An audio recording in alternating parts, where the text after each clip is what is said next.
good morning. I hope you did well in the quiz last week. Today we're starting a new subject, Venn diagrams. And today we're going to see some types of Venn diagrams. So I made one type here, and I said that the circle, big circle is Q and the small circle is P.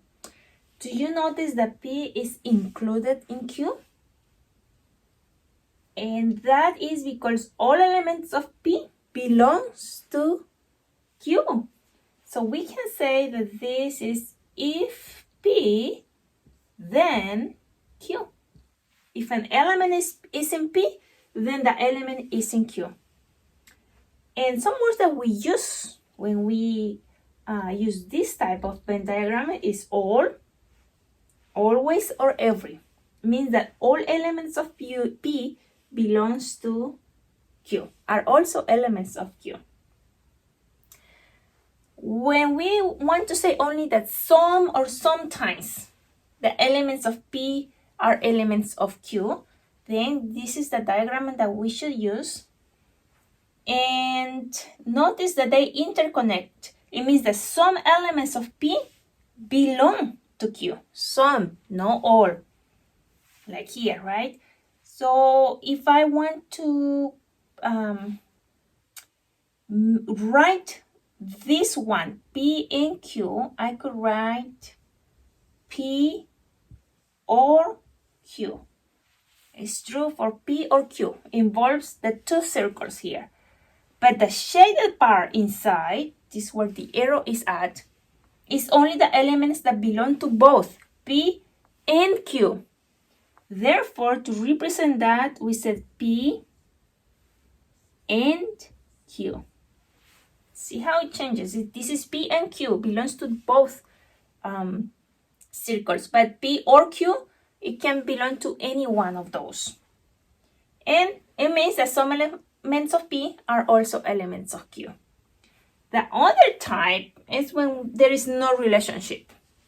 And it's no, never, unknown, the words that we use. There are no elements of P that belong to Q or vice versa or any type of relationships. They are two different words. Let's see an example. Some students who take chorus also take band. If you want to represent this, some students, remember that we do the one that interconnect, the ones that share something. So let's say that these are the students that are in chorus, and these are the students that are in band.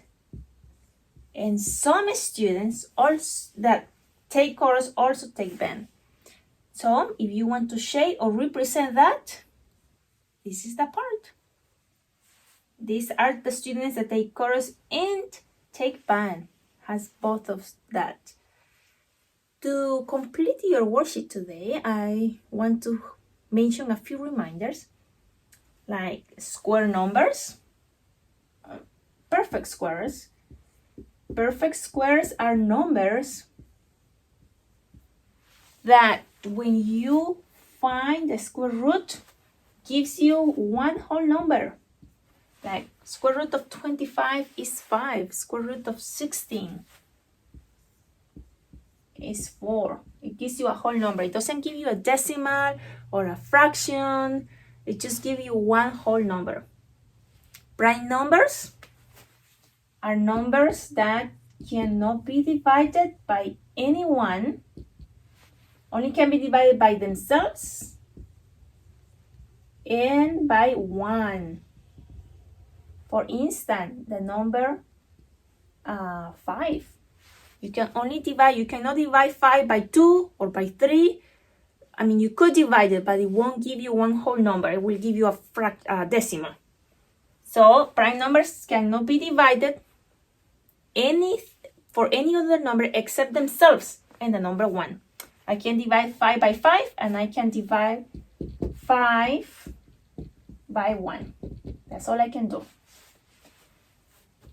And the other thing I want to mention is about real numbers. Real numbers are all numbers that we know. And those real numbers we can divide them into irrational, which are numbers that never end or never repeat. They don't have a pattern, right? Like the number pi. It never ends. And also on the other side, we can put here the rationals. The rationals do end, or they repeat. They may not end, but they have a pattern that repeats. The irrationals don't have a pattern, never repeat and don't end. The rationals do. And we can express the rationals as a fraction or a decimal that ends, right? Or has a repeating pattern. Below the rationals, we have the integers. I will run out of space. Integers are all whole numbers, but also the negatives. For instance, -3, -2, -1, 0, 1, 2, etc. They extend to the infinite on both sides. Those are the integers. After the integers come the whole numbers. The difference of the whole numbers from the integers is the whole numbers do not include negatives. The whole numbers start on 0. So 0, 1, 2, 3, and etc. And natural numbers is the last classification here. So let me move it over here. The natural numbers are similar, except that they don't include the 0 that the whole numbers have. Natural numbers start on 1, 1, 2, 3, and etc. So you will need that to finish your worksheet. I hope you have a good day.